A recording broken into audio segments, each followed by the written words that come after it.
Hello student, आप सभी का स्वागत है एसएस मैथ्स एकेडमी में। और बच्चों, प्रीवियस लेक्चर में आप सभी ने मीन इवैल्यूएट किया ग्रुप्ड फ्रीक्वेंसी डिस्ट्रीब्यूशन पर। एक बात ध्यान रखिएगा कि एक और कंसिडरेशन है हम सभी को जो अंडरस्टैंड करना है, जिसका नाम है वेरी इंटरेस्टिंग, वेरी इंपॉर्टेंट। नाम ध्यान से सुनिएगा और याद रखिएगा, अज्यूम्ड मीन मेथड। अब आप सभी अजम्पशन का मतलब जानते हैं, तो आप यहां पर जो मीन लोगे वो पहले आप अज्यूम करोगे, कंसिडर करोगे, उसके बाद उसे करेक्ट करोगे। तो बोले सर, मीन निकालने के लिए जो पहली मेथड हमने सीखी, डायरेक्ट मेथड, वो तो काफ़ी इंप्रेसिव थी, उससे झट से आंसर भी आ जाते हैं। फिर हम अलग से नया मेथड क्यों अंडरस्टैंड कर रहे हैं? तो यहाँ पर मैं जवाब दूंगा आप सभी के लिए कि काफ़ी बार डायरेक्ट मेथड कुछ सिचुएशंस में कैलकुलेशंस को जो है वो बहुत ज़्यादा लेंदी कर देती है और उन्हें मैन्युअली परफॉर्म करना हम सभी के लिए डिफ़िकल्ट होता था। इसीलिए एक शॉर्टकट टेक्निक आप कह सकते हो अज्यूम मीन मेथड को, जो हमें पढ़ाई जाती है। तो यहाँ पर मैं आपसे कंपैरिजन करते हुए बात करना चाहूँगा। ध्यान से देखिएगा, अज्यूम मीन मेथड का प्रोसीजर क्यों हमारे आगे रखा जा रहा है ये भी, और वो किस तरह का होता है ये भी। तो बच्चों, इस एग्जाम्पल को ध्यान से देखें। ये फर्स्ट एग्जाम्पल है। विदाउट थ्योरी आपको मैं सारा का सारा कंसेप्ट जो है वो प्रैक्टिकली ही एक्सप्लेन करने वाला हूं, इसलिए बहुत अच्छे से ध्यान बनाए रखिएगा।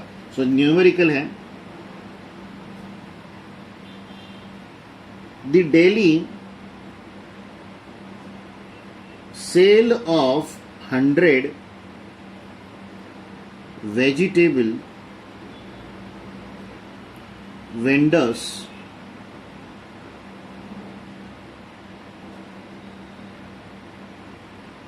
is given in the following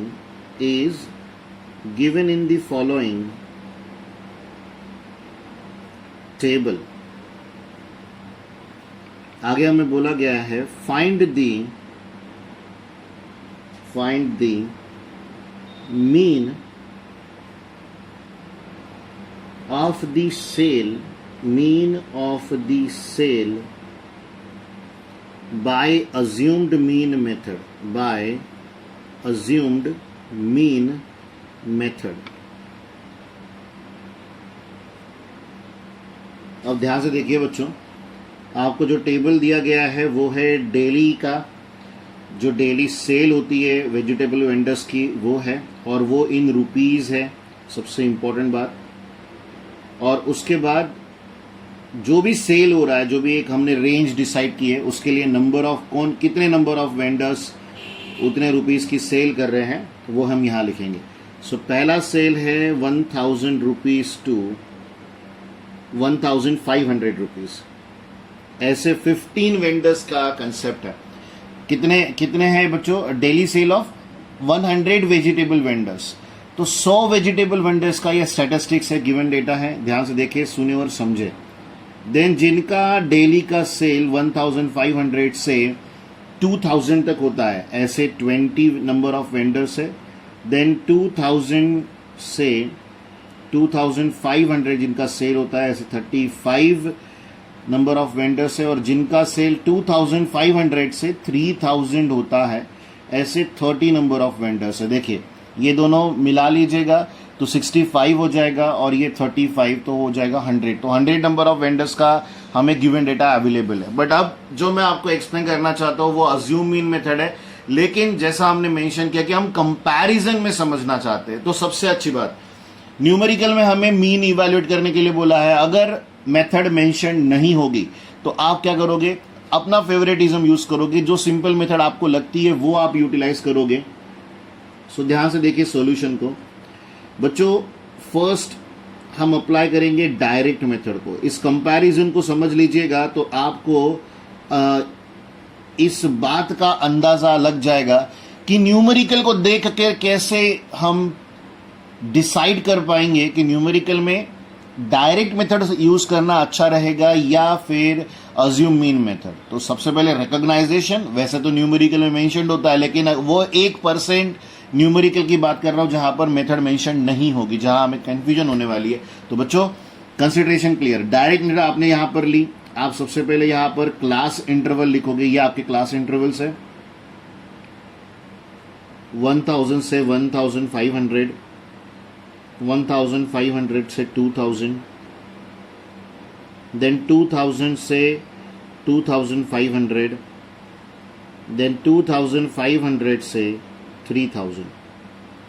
यहाँ पर frequency that is your number of vendors, तो यहाँ पर आ गया 15, 20, 35, 30।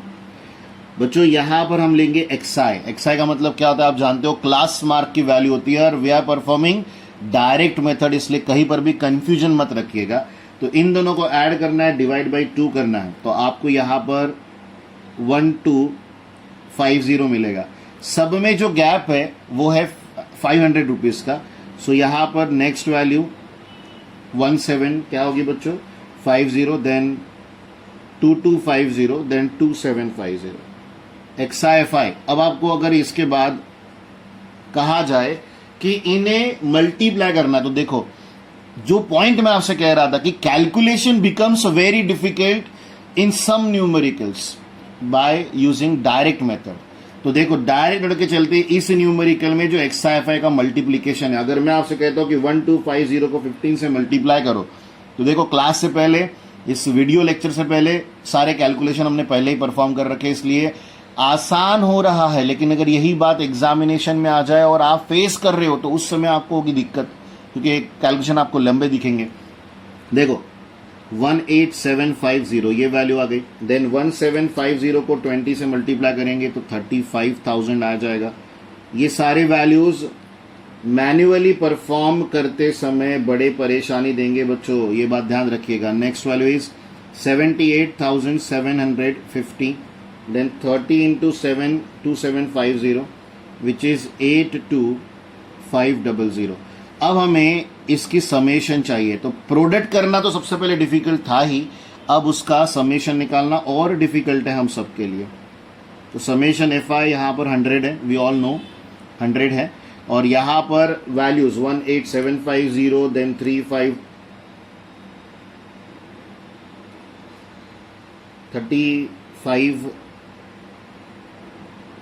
then 78750, then 82500। तो इसका जो सम आ रहा है वो आ रहा है, जिसे हम समेशन FI XI कहेंगे बच्चों, वो आ रहा है 215,000।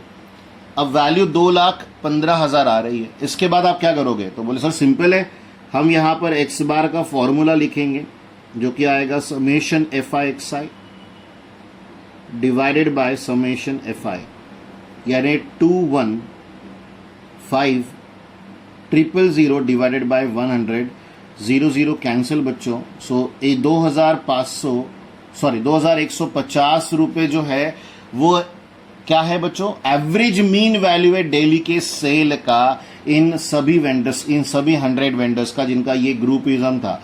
लेकिन सबसे डिफिकल्ट टास्क डायरेक्ट मेथड से परफॉर्म करने में कौन सा रहा बच्चों, सबसे पहले तो XIFI का मल्टीप्लिकेशन और फिर उनका समेशन। तो ये जो दो काम है जो मैंने आपको समझाया, ये बात ध्यान रखिएगा। अब देखते हैं अज्यूम मीन मेथड का प्रोसीजर, क्योंकि वही समझाना इस लेक्चर का हमारा सबसे पहला टारगेट है। और अब तक हम क्या कर रहे थे, क्यों हम पढ़ रहे हैं अज्यूम मीन मेथड को और कहाँ यूटिलाइज की जाएगी इसका बाइफर्गेशन। तो बच्चों अब हम अज्यूम्ड मीन मेथड को यूज करने जा रहे हैं।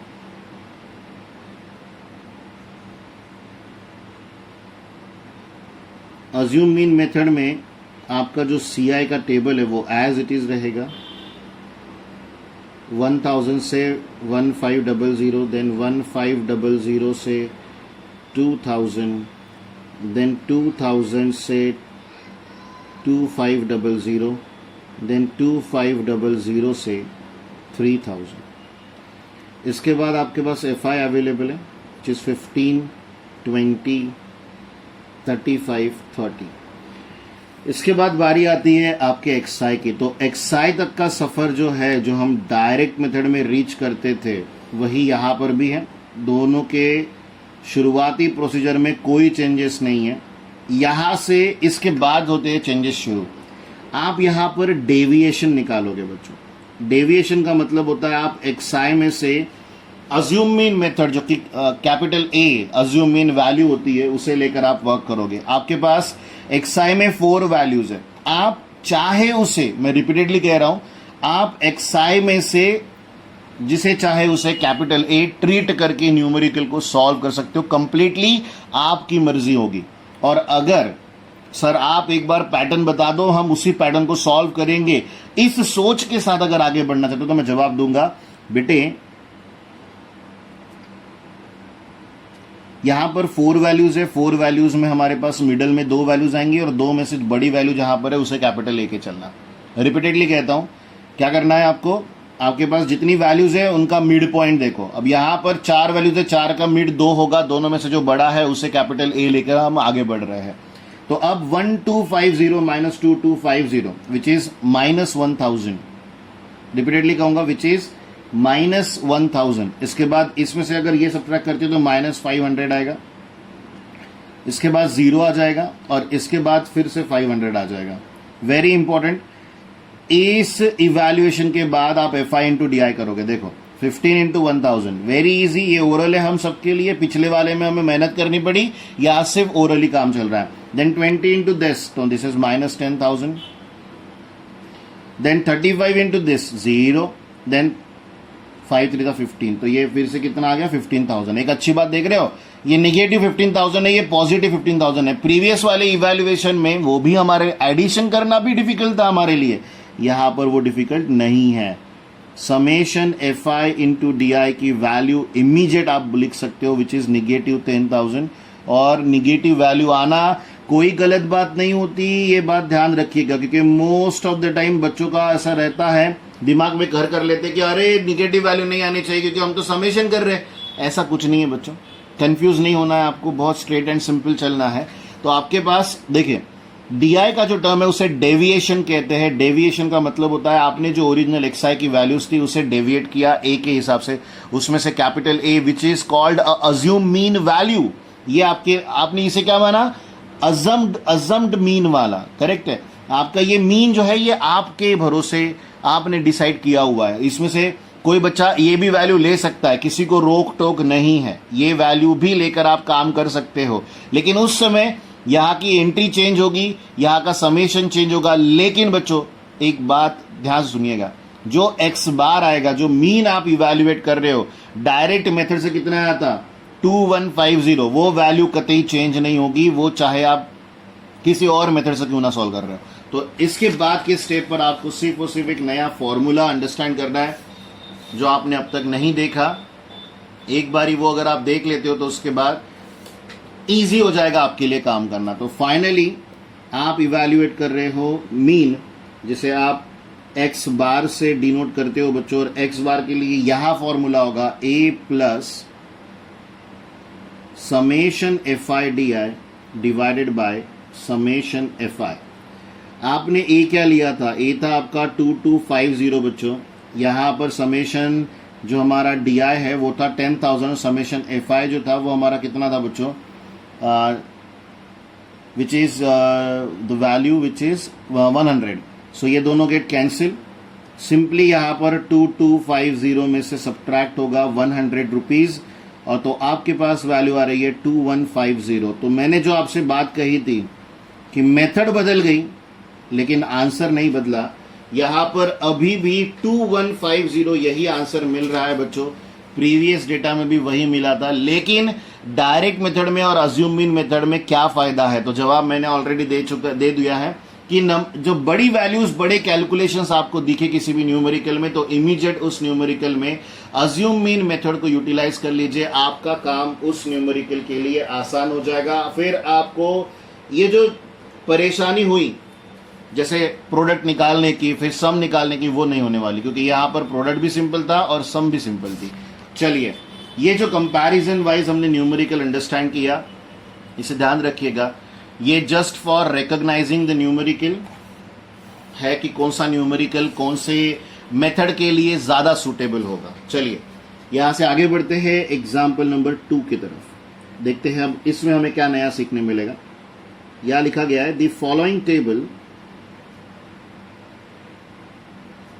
the following table shows that the following table shows that the frequency shows that the frequency table of daily wages of 50 workers, daily wages of 50 workers in a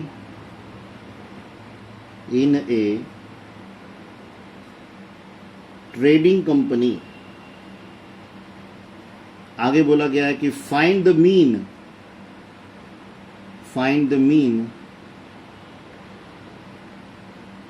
wages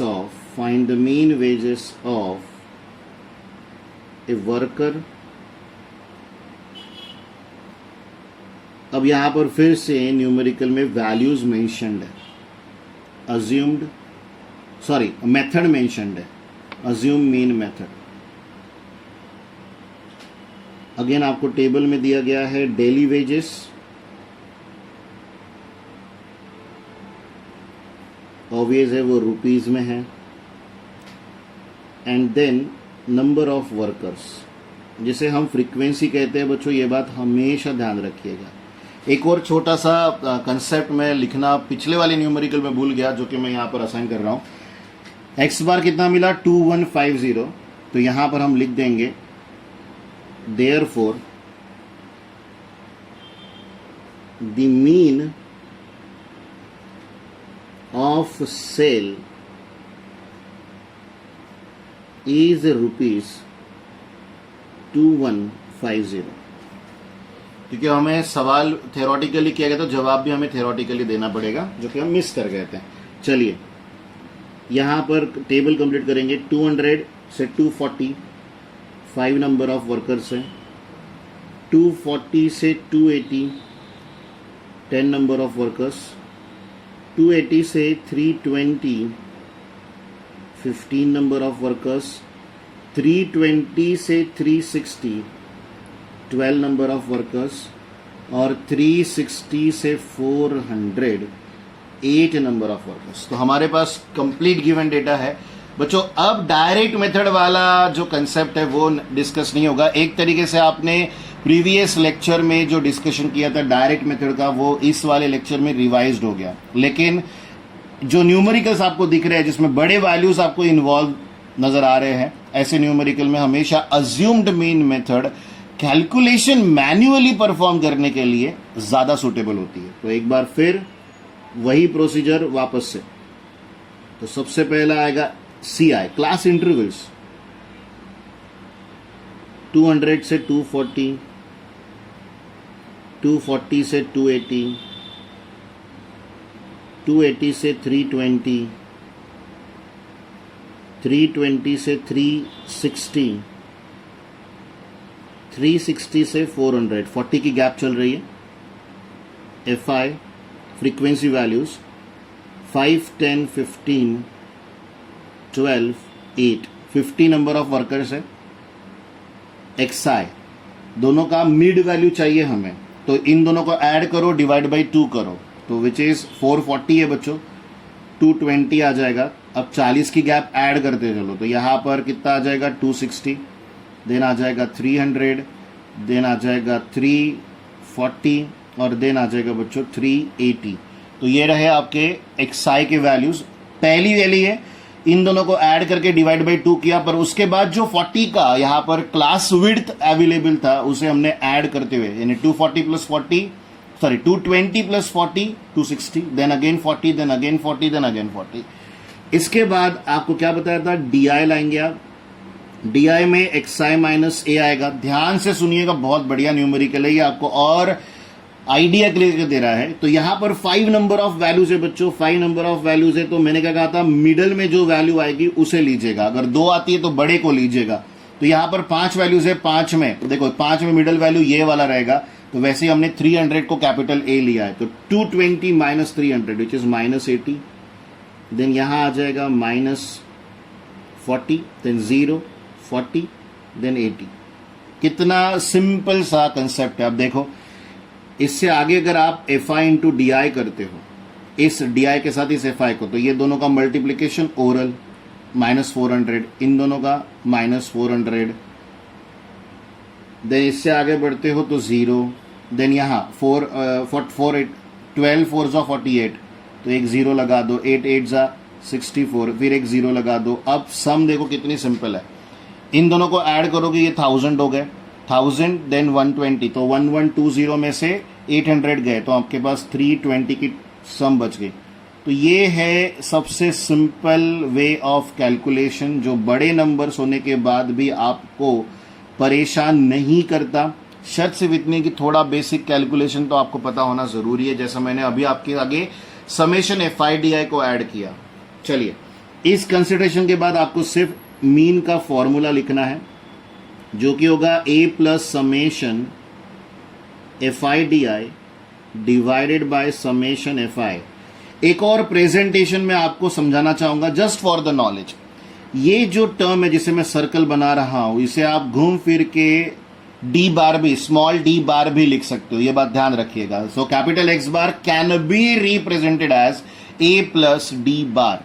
इस particular term के बाद so X bar is equals to A, जो value है वो कितनी है आपके लिए 300 है, उसके बाद D बार की यानी समेशन FI/DI 320 आया बच्चों, और डिनोमिनेटर में आपके पास यहाँ 50 है, तो ये 0 0 कैंसिल। यहां पर वैसे तो कोई खास डिवीजन पॉसिबल नहीं है, तो ये 5 3 यानी 300 प्लस 32/5 करने जा रहे हो, तो 1500 प्लस 32 इज 15, 32/5। सो फाइनली इसे डेसिमल पॉइंट में कन्वर्ट करेंगे, मैंने ऑलरेडी कर रखा है, ये बात ध्यान रखिएगा। सो 306.4, तो जो मीन ऑफ डेली वेजेस हमें इवैल्यूएट करने के लिए बोला था वो इवैल्यूएट हो चुका। सो फाइनली हम यहां पर डिक्लेरेशन देंगे, therefore the mean of daily wages, जो 50 वर्कर्स की सैलरी का, डेली के सैलरी का हमें एक स्टैटिस्टिक्स एक टेबल गिवन दिया गया था, वो कुछ इस तरह का है।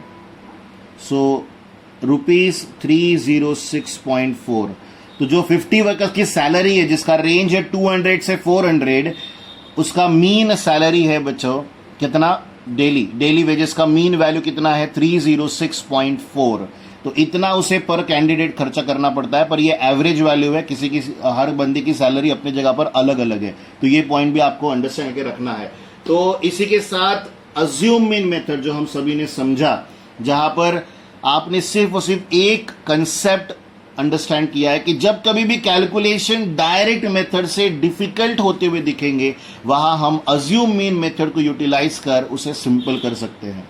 लेकिन ध्यान रखिएगा, नेक्स्ट लेक्चर में एक और मेथड इंट्रोड्यूस की जाएगी जो कि और भी ज्यादा कैलकुलेशन को सिंपल बनाएंगी, और इतनी सिंपल कि यहां पर हमें थोड़ी तकलीफ हो तो भी रही है, वहां पर तो वो भी नहीं होने वाली। तो चलिए बच्चों, आप सभी से मुलाकात होगी नेक्स्ट लेक्चर में, तब तक के लिए प्रॉपरली स्टडीज करते रहिए, और स्टैटा है तो प्रैक्टिस तो बनता है, ताकि आपको स्पीड के साथ एक्यूरेसी, यानी आपने न्यूमेरिकल फास्ट सॉल्व किया लेकिन फाइनल आंसर में गलती हो गई, ये काम नहीं चलेगा। वहां पर भी हमें सटीक आंसर चाहिए, किसी भी तरह के कोई मिस्टेक ना हो, कैलकुलेशन मिस्टेक ना हो। स्पेशली इसके लिए ज्यादा से ज्यादा न्यूमेरिकल्स को प्रैक्टिस करें।